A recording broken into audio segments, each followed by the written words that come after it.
सदाशिवसमारम्भां शङ्कराचार्यमध्यमाम् अस्मदाचार्यपर्यन्तां वन्दे गुरुपरम्परां दयाकरं दयाकारं दान्तं धर्मप्रवर्तकं प्रणमामि दयानन्दं मदाचार्यवरं परम्।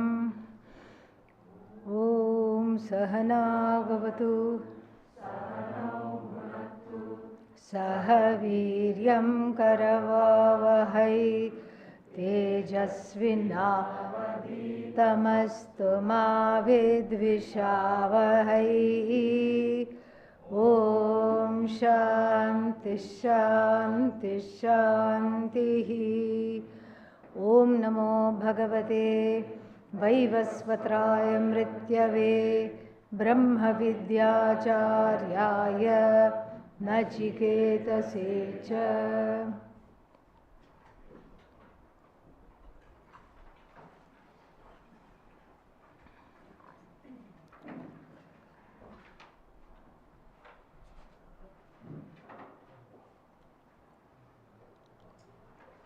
We saw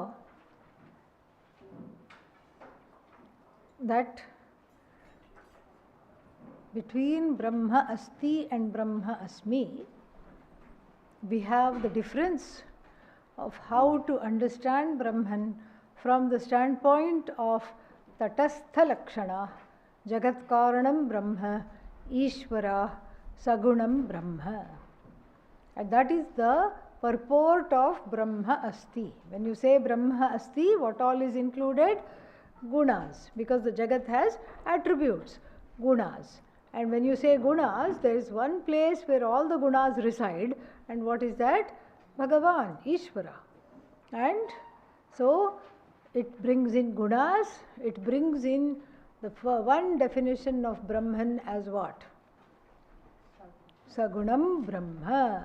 One definition of Brahman it brings in attributes, it brings in Sagunam Brahma, and it brings in what is called Tatastha Lakshana, the way of understanding Brahman as a temporary interim understanding. And what is that interim understanding? That which is as though endowed with qualities, as though endowed with qualities.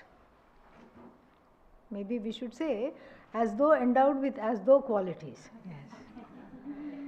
So this is how to understand Brahman first, and then have astikya buddhi in that.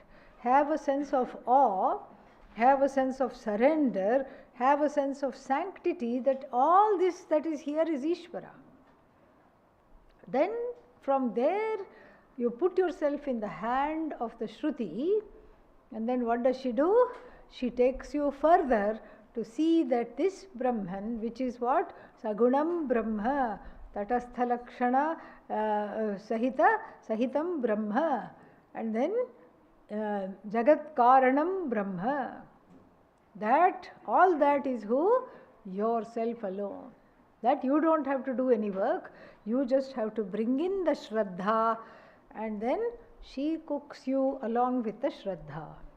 She will cook you and put you on a pot, put you in a pot with all the Namarupas which melt like chocolate, and you also, along with all the resistance, you also melt, all the resistance melt, everything melts, and then what is there? This Brahma Aham Asmi, Ishvaratvam, Ishvarahood melts, Jivahood melts, and then the pot is the ashram, and then you are the melting chocolate, and then what else? The fire is the Shastra. That is how the oneness is understood. So only for the one who says Asti, Asmi comes on its own. If you don't say Asti in the beginning, Asmi will not come. And then Nasti, if you say in the beginning, what will come? Nasmi. That's what will come. This is what we have understood. With that, let us sort of look at the Bhashya. Astiti eva atma upalabdhavyah Satkaryah Buddhyadi Upadhihi. The Atma must first be ascertained as existent.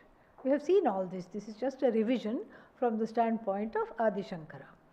The Atma must be first, at first, Atma means who? Neighbor. No, I. I must be first ascertained, the self, the I, must be first ascertained as what? Existent. So, existent means what? That which exists on its own. Not dependent existent, not mithya bhuta existence, but existent on its own, self-existing. The self should first be apprehended as what? Self-existing. And then what else? And having and producing effects. Satkaryah, meaning that it is sat, and then it is in the form of karya, because that is what I see. What can I objectify? Can I objectify Atma? No, but I can objectify, I can see the karya, and then it is having karya, and then what else? It is also as though conditioned by the upadhi called buddhi, etc. Then what are we talking about? Nirgunam or sagunam? Sagunam. The I must first be apprehended as endowed with an upadhi called buddhi, etc., and productive of effects. Karya is there, it is the cause, and then there are karyas. That is the first level of understanding which one minimum has to bring to the teaching situation. Yada tu tadrahitah avikriyah atma karyam cha karanavyatirекena nasti vacharambhanam vikaro namadheyam mrittika iti eva satyam iti shrutehe tada nirupadhikasya alingasya sad asad adi pratyaya vishayatva varjitasya atmanah tatvabhavah bhavati tena cha rupena atma upalabdhavyah iti anuvartate. Yeah. So the first it should be apprehended as existing, as along with various karya effects in the form of the jagat, and conditioned by various upadhis. This is the first level of understanding of what? I. Then we have to also appreciate its essential nature. Its essential nature is what? Devoid of all conditions and free of all changes. Devoid of, so what is that? Tadrahitah avikriyah, devoid of all changes. Karya, there is no karana other than Atma, non-separate from all the karyas, and then what is that? And free of all attributes is this self, is this I. This also has to be appreciated. Why? Why should this be appreciated like this? Because an effect cannot exist independent of cause. So first it is seen as cause of all the effects in the form of the jagat. This we saw at length in the last class. First it is seen as cause, and the effect is what? Jagat. Therefore Brahman becomes what? Ishvara. Jagat Karanam Brahma Ishvara Sagunam. With all the attributes it is appreciated. And then how is it appreciated? As itself, devoid of anything. So how to do this? Then he quotes Chandogya Shruti, where Shvetaketu is told that this whole Jagat is just word and meaning playing on your lips, is the entire Jagat. Vak alambanam, Vak arambhanam. The Jagat begins not with so many thousands of years. We can have that kind of a creation cosmology. Millions of years ago, life began on earth. We can have that kind of a cosmology. But here, the Jagat begins on your tongue. The Jagat dances on your tongue, because whatever you name, you call out its existence. And what kind of an existence that object which you name enjoys? Dependent existence. What is it dependent on you? What is dependent on you? Everything in the Jagat is dependent on you. What are you dependent on? Nothing at all, self-existent. Nothing else is self-existent other than you. So, the whole Jagat dances on your tongue because you name it, you see it, you name it, and then you are giving it existence. And who is this you who is giving existence? Sat. That existence which is you, which is in the form, and you are aware of the object. So the awareness which is the object is the object borrows awareness, borrows Sat, borrows Ananda from you alone, because you are Nirupadhikam Brahma. You are that which essentially is free of all modifications, all forms, all names. So this, to show that the effect is not independent of its cause, what does the Shruti say? That this is just dependent on speech. Vak alambhanam vikaraha. All modifications, all changes are dependent upon speech. And then what is this Atma? Sad asadadi pratyaya vishayatva varjitaha. That is what the Atma is. So, vacharan brahmanam vikaro namadheyam mrittika iti eva satyam. Mrittika satyam means what? The clay is the truth. Of what? Right? No, wake up. Clay is the truth of pot jagat. Of the earthenware world, the clay is the truth, and of this jagat, Satchidanandam Brahma is the truth. So, all the things in the world are mere names and forms filled up by, whose presence is filled up by Brahman. And this Brahman I am, that is what has to be understood. And then what happens when you understand that? Then the nature of the self is what? The essential nature of the self, the ultimate nature of the self, you understand. What is that? Nirupadhikam Brahma. Free of all upadhis, free of all names and form. Alingam Brahma. The Brahman that cannot be ascertained with certain landmarks. You know, when you go to a place, especially in India, what is the landmark? You've given the address, but they want a landmark near some hotel. The hotel was there 25 years ago, now it has gone, but it's still there, but near this hotel. Somehow it's there in the mind of the people. And then, so what is the landmark for Brahman? What is the linga by which the Brahman is understood? No landmark, no upadhi, no conditioning, no landmark. Alingasya sad asad adi pratyaya vishaya varjitasya. So, something locally is characterized by existent, existing and non-existing. Those are all what? Relative existence and relative non-existence within the space-time matrix.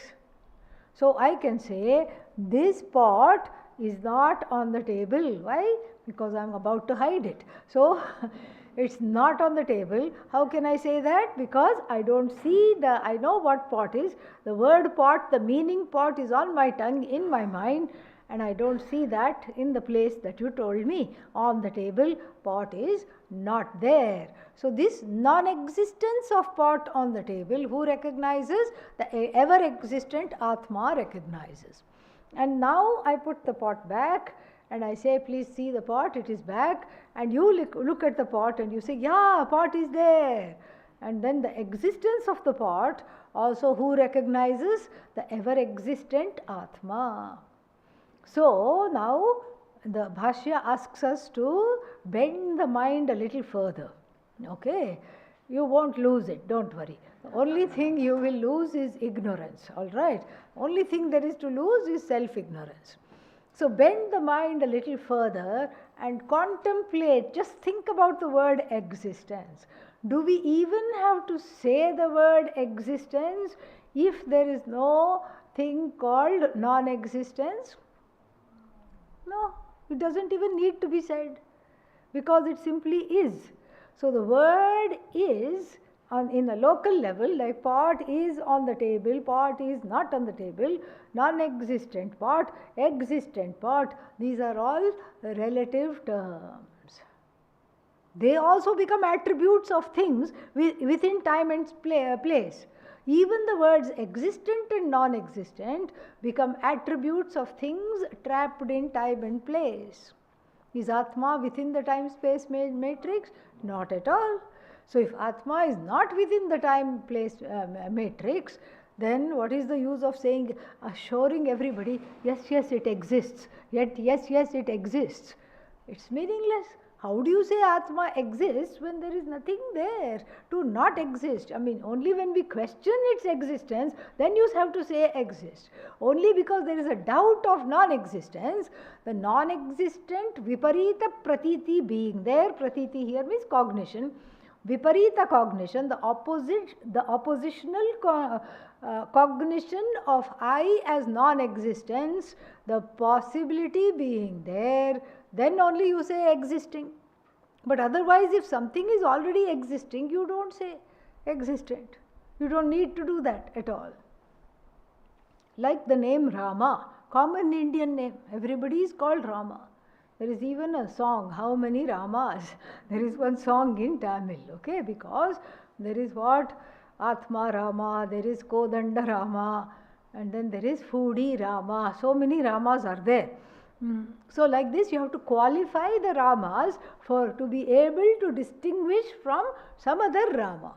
The Rama sitting in the temple, that is Lord Rama, and the local Rama who is doing nothing but Rama. Okay, that Rama means just lazing around.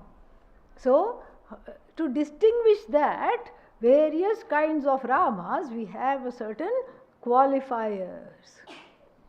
But if all that there was is only one and only Rama, do you then have to say that Rama free of all modifications? Do you have to say that if there is only one Rama?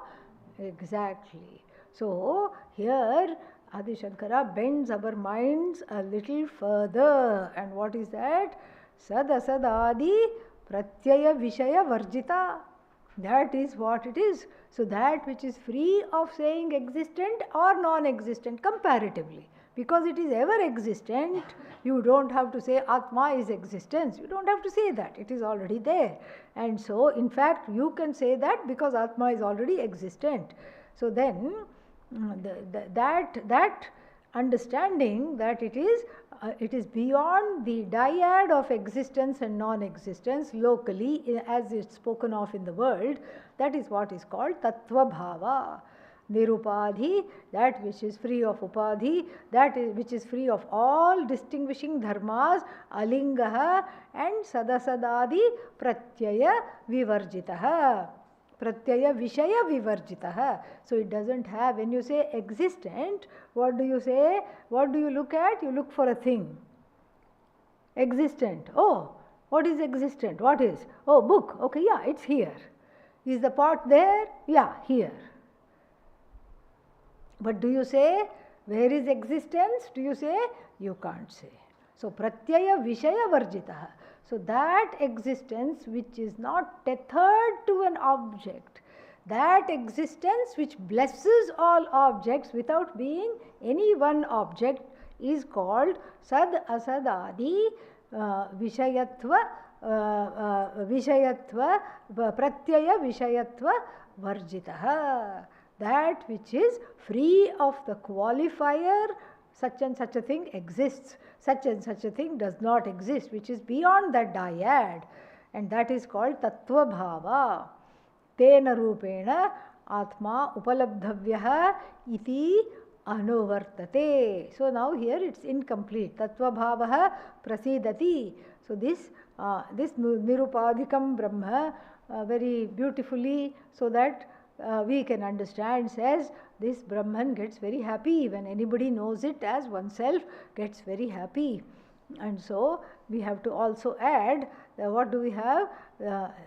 In this manner alone it should be understood, that is Vakya Sheshaha. That should be added because the mantra doesn't say this at all. And then further, mantra does not say that, it should be added further.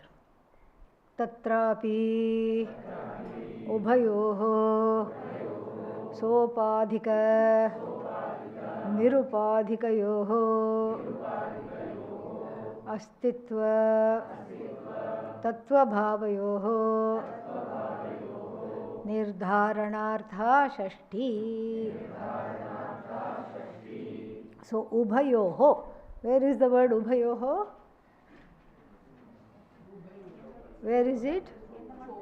Yeah, cha ubhayoho. Yeah, the word is not cha ubhayoho. So ubhayoho is in the mantra. Now the word ubhayoho is being delineated. The word ubhayoho is being delineated. So tatra api means in this context also ubhayoho. What is ubhayoho? Sopadhika nirupadhikayoho astitva tattva bhavayoho. So ubhayoho means what? To ascertain the real nature of this, of these two. Ubhayoho means sixth case, of these two, sixth case dual, of these two. Which two? First, that which is sopadhika upadhina sahitena vartate. So upadhina vartate, that which is along with the upadhis, embodied things. Sopadhika. And then nirupadhika means that in itself is free of all embodiments, that which is free of name and form. Out of these two, and then astitva, the belief that it exists, the shraddha that it exists, and then tattva bhavayoho, and its essential nature as free of all adjectives. Then this is nirdharana shashti, to ascertain which one must be known first.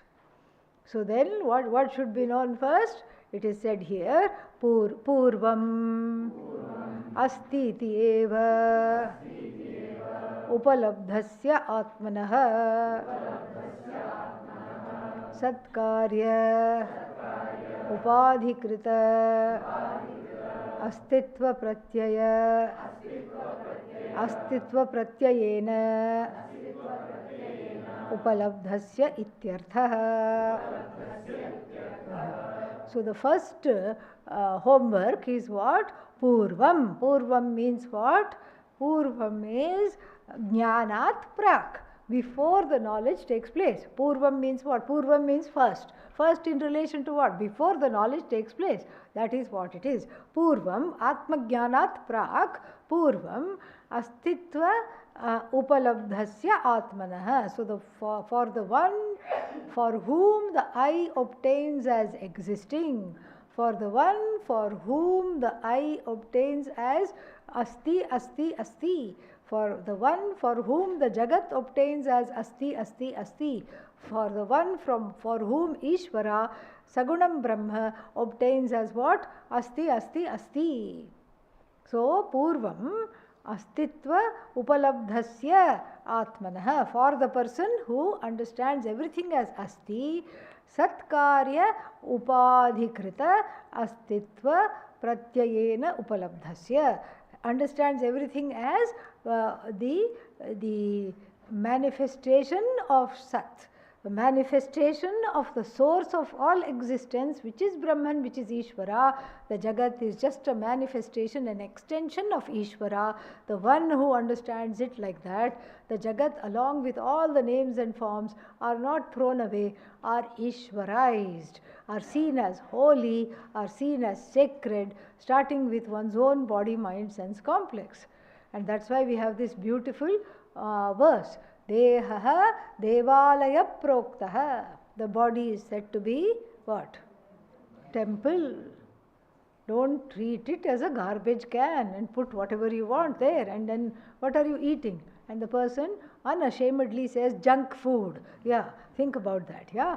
So treat the body as a temple. Dehaha devalaya. And then the Jiva, the indweller, is Bhagavan. Jivo Devas Sanatanaha. That Jiva is the Sanatanam Brahma. The indweller is the everlasting, never absent, ever present Bhagavan. Then we have to do some worship. How to worship this Bhagavan? First of all, do I know that the indweller is Bhagavan? Say no, so we can move on. No, I don't know that. I may be in the process of knowing that, but I don't know that. So what to do? Tyajet ajnana nirmalya. Nirmalyam, ajnana nirmalyam tyajet.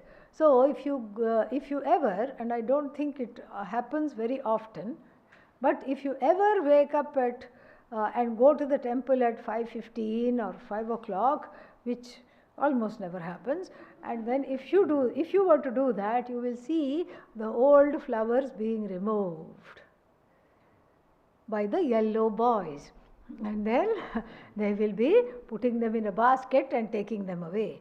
That those old flowers, yesterday's flowers, are today's what? Nirmalya. That is the technical word for dried old flowers.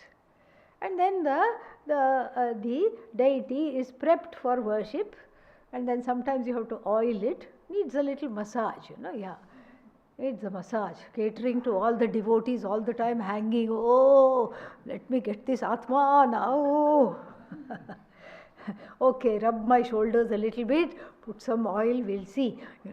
Bhagavan also needs a little TLC. So before that, what do? They take away the flowers and go away. So that is the first act of worship, is to take away the old flowers. Here too, to worship the indweller, the first act is to take away the old things. What are the old things? Ajnanam. Ajnanam is the oldest mala. Like in an abandoned temple, if you go where they have stopped all puja, because they got spooked out that the temple was haunted in one village. This is a real story. This got spooked out, and one villager was enough, and then the word spread like wild fire, and then everybody stopped going to the temple until somebody said, nonsense, this is ridiculous, there is no ghost over here. It was just some creaking sound of the tree behind the temple, which was about to fall, and that's why it was creaking even more. It was an old tree. So they went there, they said, what a waste of a wonderful temple, so they went to clean it up. All the ladies went to clean it up, and then what did they see? They saw the deities wearing dried flower arrangement everywhere. That also now becomes an arrangement. Dried flowers are also an in thing. But here, the dried flowers represent what? Ajnanam. So when you remove the flowers of the dead flowers of Ajnanam, then the puja can commence. And in the temple, the puja is what? Om Shivaya Namaha, Om Maheshwaraya Namaha. And here is what? Soham Bhavena Pujayet. Do the puja from the understanding that I am non-separate from you. And when will that understanding come? That understanding will come when the tired, dead flowers of Atma Ajnanam are removed, blocking my darshan of Ishvara. So the puja is Soham, and even in the temple and everything, sometimes you will see the people put the flowers to their heart and their head and then offer it. That's actually a good spirit. That's a very good thing. So it's from my heart to you, because I don't know that you are in my heart. I'm still knowing that, in the process of knowing, and so I worship you here. Or I know that you are me, but I'm appreciating that you are here as well in this particular form. So like this, there is a step-by-step progress. First, Asti Brahma, then what? Asmi Brahma. And those steps cannot be, hurried up and skipped. You don't skip Ishvara because there are authority issues. I will just skip Ishvara and go straight to Nirgunam Brahma. Not possible. Because there are many psychological issues that have to be overcome with regard to the Jagat, with regard to other jivas, with regard to oneself, with regard to Ishvara. So then, Paschat Pratyaya Astamita Sarva Upadhi Rupaha Atmanaha Tattva Bhavaha Viditat Aviditabhyam Anyaha Advaya Swabhavaha. Yeah, so Jnanat Prak, before Atmajnanam, what does one have to do? Appreciate Jagat as Ishvara, appreciate the starting with the body, mind, sense complex. Everything is Ishvara is, and everything is Ishvara. Ishvara is Sarvakaranam. So Sarvakaranam Brahma as Ishvara is appreciated. Paschat means after gaining the knowledge. Jnanat Urdhvam means Paschat. Jnanat Urdhvam, after gaining the knowledge, what should one do? How should one appreciate Brahman? So, Sarva Pratyaya Astamita, where all the Pratyayas go to sleep. Astamita. Astam means like the setting sun are not even in the horizon. All the Pratyayas means what? Trich Pratyaya, this Pratyaya, that too. But before that, Pratyaya means all cognitions. All cognitions just are actually, they are all Brahman. You don't see the cognition, you see Satchidananda in place of the cognition, because the cognition supports what? The cognition is supported, the object of knowledge is supported by what? Answer to everything, hint, is Brahman. Object of knowledge cannot be there without? Yes. Knower cannot be there without? The means of knowing, which bridges the object of knowledge and the knower, cannot be without? And Brahman is free of being knower, known, or means of knowledge. Sarva Pratyaya Astamita, where all the statuses, knower, known, knowledge, means of knowing, this, that, and all the karakas, karta, karma, karana, upadana, sampradana, upadana, all this. First case, second case, third case, fourth case, fifth case, sixth, which is not a case but still a case, seventh case. And then what? That which is making you into a basket case. Okay?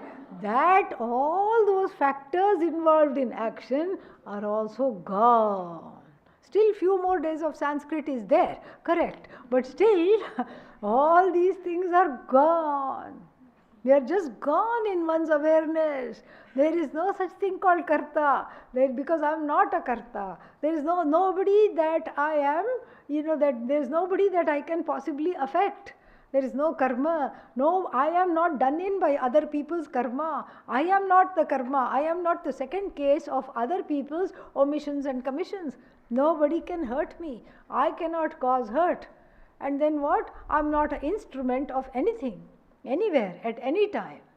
And then for my sake, nobody is doing anything.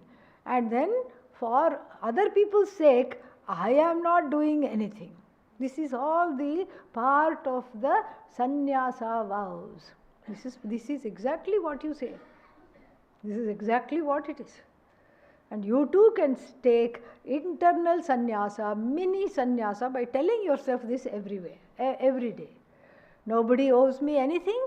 I don't owe anybody anything. Then sarva pratyaya astamita. So then fifth case, I have not come, I have no origins. Why? Because I was not born. No origins. Dhruvam apaye apadanam. So the apadana karaka, the fifth case, beautifully is delineated by Panini as that from which something is, the uncertain drops from that certain thing. I am that certain thing. I have not come from anywhere. What about parents and all? That is all local and relative. That is Jnanat Purvam.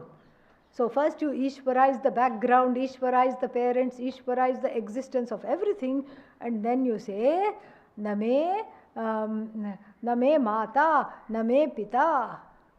Pita naiva, Mata naiva, Janma. So Pita Mata, when will you have? When you have happy birthday. There is no birthday. There is no birth. What do you mean birthday? There is no birth at all. So, when there is no birth, the question of birthday doesn't arise. Every day is a new day. Every day you can give yourself a hug and wish yourself happy birthday to me. Perfect. You can do that. Yeah. Then, so therefore, this is the paschat, there is no upadhi even. The upadhi itself is mithya, birth is mithya, death is mithya, birth and death in between the big dash of the other four vikaras, mithya.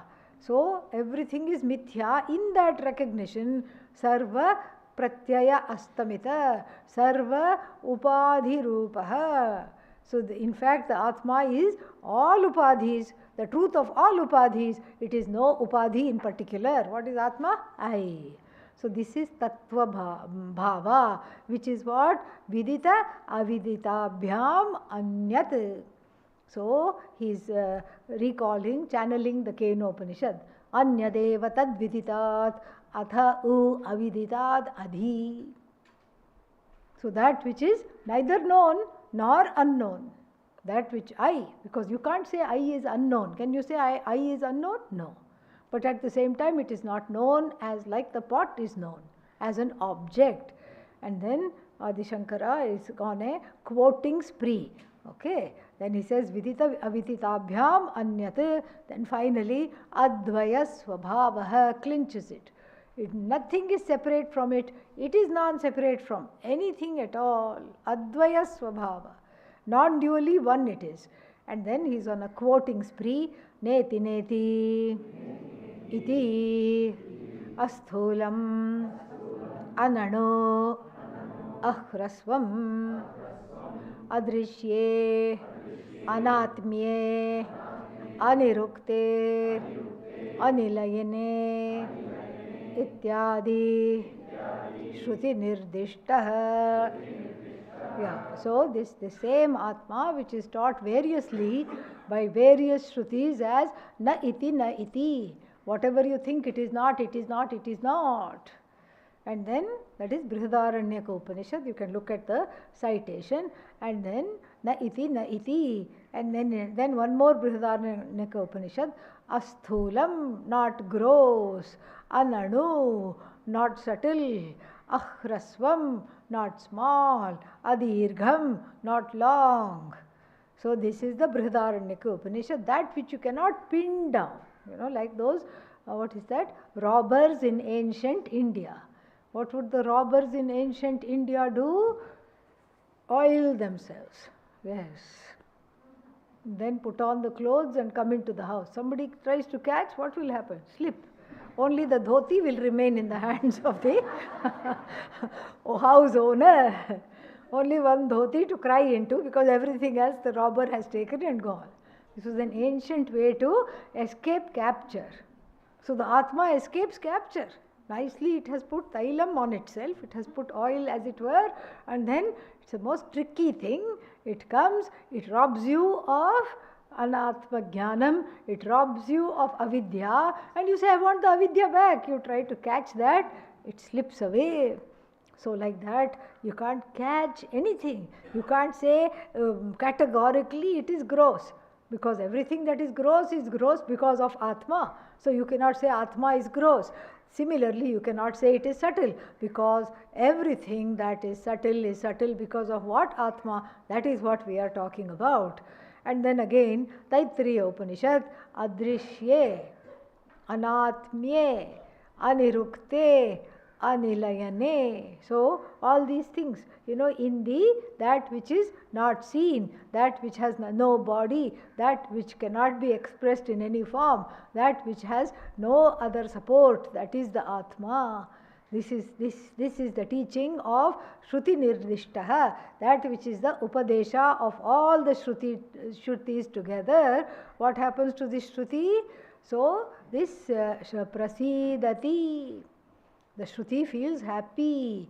Feels happy means Abhimukhi Bhavati, becomes favorable to you, starts to approach you, starts to notice you and say hi, hello, namaste, please come and immerse yourself in me. Know this more clearly. Prasidati, Abhimukhi Bhavati. For what? Atma Prakashanaya, in order to illumine the Atma as yourself. The Shruti seems eager, like you are running and then the Shruti is also running towards you. And then so that the Shruti also, as it were, the teacher teaching also want you to get this knowledge. So if you take one step, the Shruti will take 10 steps towards you, and that is what is Prasidati. How will the Shruti take 10 steps? By warding off all obstacles, internal obstacles, external obstacles, because you are meant to gain this knowledge. Any hurdles that come, any obstacles in Shravanam, I can't listen because of this, I can't listen because of that, all that is taken away by the same Sagunam Brahma that you had worshipped. That karma phala of this life and other lives removes the obstacles, and the Shruti, because you're meant to gain this knowledge, just like this river is meant to go to the ocean. So even if you put a dam, it will still go. Even if you construct something, it will still go. If it encounters a mountain, it will take a little longer because it has to go around the mountain, over the obstacle, it will still go. It will fight against gravity and it will still go and reach. Therefore, your destination is Bhagavan. And that knowledge will happen if you help yourself to a little bit of Shraddha. That is all that is there here. Very beautiful. And then Shruti itself comes to greet you. Why? Atma Prakashanaya. So to light up the Atma as the truth of everything, and that which is nothing in particular. Purvam astiti upalabdhavataha. For whom will this Atma light up? The one who has gone through the steps of first saying Asmi, Asti, and then saying what? Asmi. So then the next one talks about how this takes place. Evam Paramartha Darshinaha. What happens for this Paramartha Darshi? The Jnana Phala is talked about in number 14. Yada sarve pramuchyante kama yesya hridi shritaha athamartyo mrito bhavati atra brahma samashnute. Beautiful, another beautiful mantra. So this is to see that any pratibandha, see, this is a formula that was given in verses 12 and 13. Am I correct? Are those 12 and 13? Yeah, because we are on which verse? 14th verse, yeah. So in verses 12 and 13, the formula that was given, what was the formula? Asti to Asmi. Sopadhika to Nirupadhika. Ishvara to Satchidananda Atma. This journey that was given, this foolproof journey that was given, it has to bear fruit. And the fruit of this knowledge is given here with the little caveat meaning you may say asti and then asmi, and then if you come and tell me that, oh, the knowledge didn't take place, that means what? You have to go back and make sure that all the things are in place for this knowledge to bless. And what is one thing is highlighted? Kama. Kama means what? Desires. What kind of desires? Binding desires, desires that bring one down. Not just any desire. The desire for which, to fulfill which you will tell a lie. The desire to fulfill which you will do anything adharmic. The desire which creates a pressure. So even though there is no need to tell a falsehood is told because of the pressure created by the desire. And then, so like this, that desire which makes you violate even the basic value structure that you yourself value. You have a value structure. Truth telling is an important part of the value structure. Why is truthfulness an important part of the value structure? For two reasons. First is a non-Vedantic reason. Second is a Vedantic reason. What is the non-Vedantic reason? I don't want other people to lie to me. I get outraged. How could this person tell me a lie? Why? What did I do to her? What did I do to him? Why are they lying to me? One is outraged. And the only way to ensure that you are not surrounded by lies is what? Is to stop telling lies yourself. That's the only way. Golden rule, I don't do other things to others that I don't want it to be done to me. So this is the non-Vedantic reason. Therefore, I learn to be in truth and let the kamas that are opposed to dharma subside.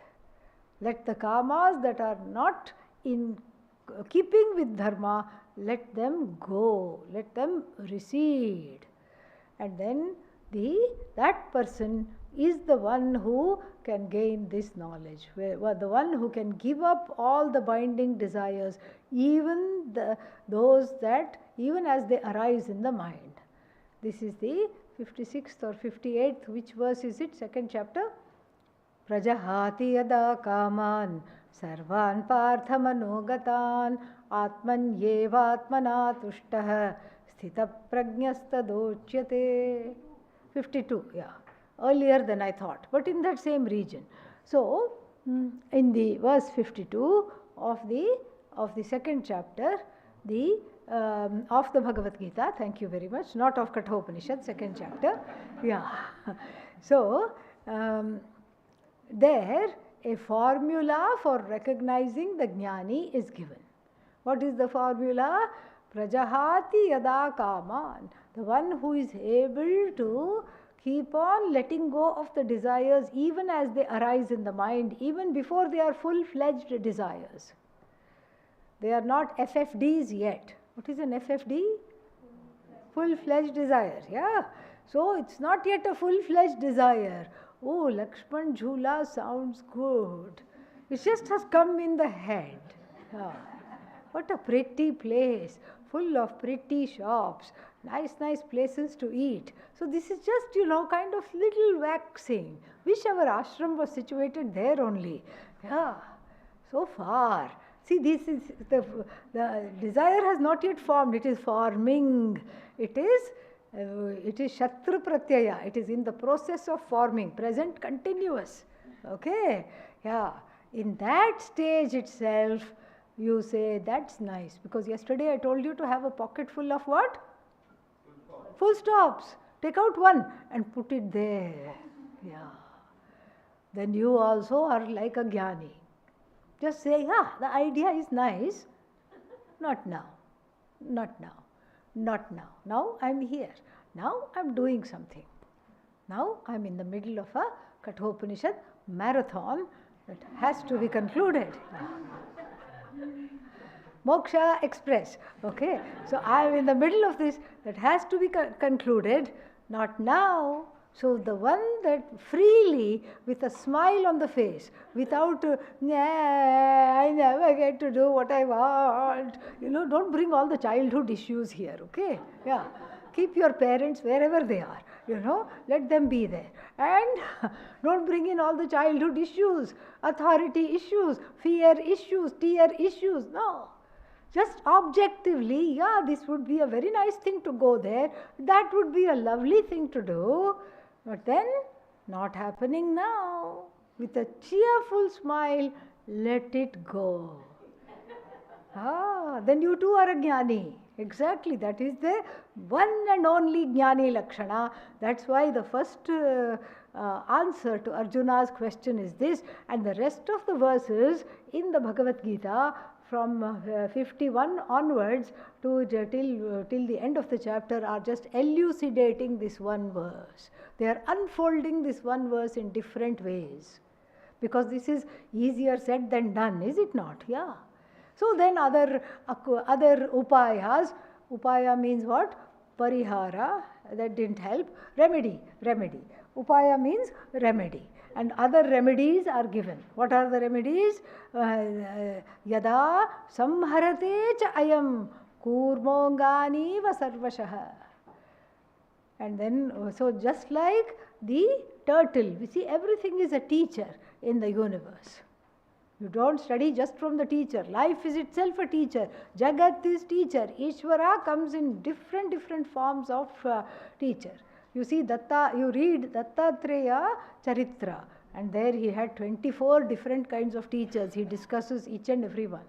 He sees one snail and learns something. He sees a person and learns something and thanks all of them. So here, the tortoise is the teacher. What does the tortoise do? When it is under duress, you try to poke the tortoise and you just see one shell. It has the ability to retract all its limbs, including its little fat, little cute tail. That also goes in. Head also finally goes in. Closed, not open for business. So similarly, these are all indriyas. And then indriyarthebhyah, from the arthas, the sense objects, which the indriyas are wanting to contact, coming out to contact, you learn from the turtle and withdraw the indriyas from the indriyarthas. Arthas means sense objects. Withdraw the sense organs from the sense objects and be safe. This is what emergency measures. Yeah.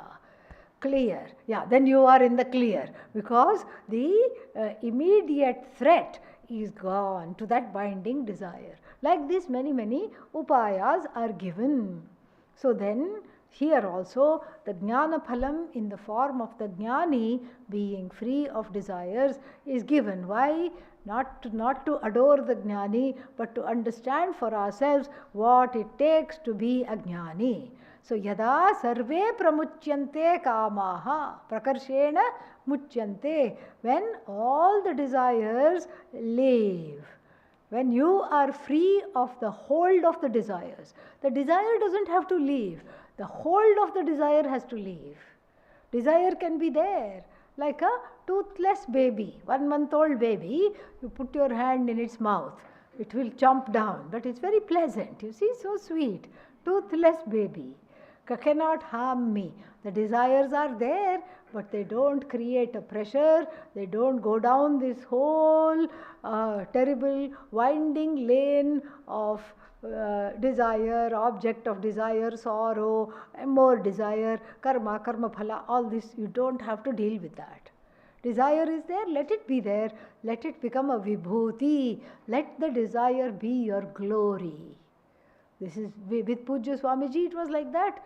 In fact, his desires became the desires of all the bhaktas. All the students would say, oh, Swamiji likes this. So they would bring something to him, not because he wanted it, but they wanted him to eat it, and so that they could photograph him eating it, they could video him eating it, they would delight him eating it. Then he would eat it. You know, he was very fond of sweets, unfortunately terribly diabetic, but you know, so he would look whether the doctor is there or not. Yeah. Okay. the strict doctor lady is not there. He would say, quick, bring that. And the devotee is very, very happy. Gives the whole laddu. He would eat 2-3 pieces and then give it to everybody. And so like this, so for the Jnani's desire, like Pujya Swami's desire for the sweets, becomes what? The delight of all the people. So for the Upasya Murti, the desire becomes glory. Desire becomes glory. Like even when we decorate Krishna, we will always put one, what is that? Yeah, peacock feather. No peacock feather, it's not Krishna. No flute, it's not Krishna. These are all desires of Krishna, supposedly. But if you take away the peacock feather and the flute, he is not going to go down in a depressive state. That is the idea. Freedom, freedom from desires, freedom from desiring, freedom from addiction to objects of desire. That's the idea, very beautiful. And then, so when all these the bondage of the desires goes, the desire may be there, but the bondage, the longings connected to the desires vanish from the heart. Because why vanish from the heart? Why is it said vanish from the heart? Because many people think desires are intrinsic to Atma. Naiyayikas and all these people, Vaisheshikas, Naiyayikas, they say Atma has a property of desiring. So to do the negation of that, the Shruti says Atma has no desires. Where are the desires? Hridishritaha. The desires are centered on the I, which is full of longings. The Ahankara has the desires, the mind has the desires. Atma is always free of desires. So, yada sarve pramuchyante, when all the longings connected to the kamas, the binding longings connected to the desires are freed from the heart, then what happens? Mrityoho amritaha atha martyaha amritaha bhavati. So the mortal, martyaha. See the word mortal and martyaha, how similar they are? Yeah. And so comes from the same root. So atha martyaha, the mortal becomes immortal. Tell me, can the mortal become immortal? Never. What is mortal is mortal. And if the mortal were to become immortal, then in the next verse it should be said the immortal became mortal. No. Mortal does not become immortal. The one who thought I am finite understands I am infinite. It's a cognitive shift. Okay. That which is mortal will continue to be mortal. That which is immortal will not confuse itself as mortal. That's the idea. Atha martyaha amrito bhavati atra brahma samashnute. Atra means jivan eva. Being alive itself in this body, jivan mukto bhavati. Ityarthaha, the one becomes jivan mukta, free while alive, jnani while alive. Samashnute, gains. Yada yasmin kale sarve kamaha kamayitavyah kamayitavyasya anyasya abhavat pramuchyante vishiryante ye asya prak pratibodhat vidushah hridi buddhau shritaha ashritaha. So yadaha means at that time means gradually, with the growing clarity of myself as a desireless, complete, purna atma, then sarve kamaha, all the longings that were there, then what is that longing? The longing is kamayitavyah kamayitavyasya anyasya bhavat. So because the longing of all the things that were in the heart, which was something else other than me, that object of longing is other than me. That's why the longing is there. If it's all me, why should there be longing? Do you long for your left hand? Why? It's already there. It already belongs to you. You don't long for your left hand. You don't say, I wish, I have a longing for pancreas. It's already there. So that means what? When the longing is centered on something I think is separate from me, here there is no separation. So therefore, all the longings go to sleep forever. They commit suicide, in the wake of which knowledge the longings are not there, because in the wake of which knowledge that I am full, I am complete, I am Purna, all the longings recede. And then what happens to that person? We'll come back and see. Om Purnamadah Purnamidam Purna Purnamudachyate Purnasya Purnamadaya Purnamevavashishyate. Shanti Shanti Shanti. Shri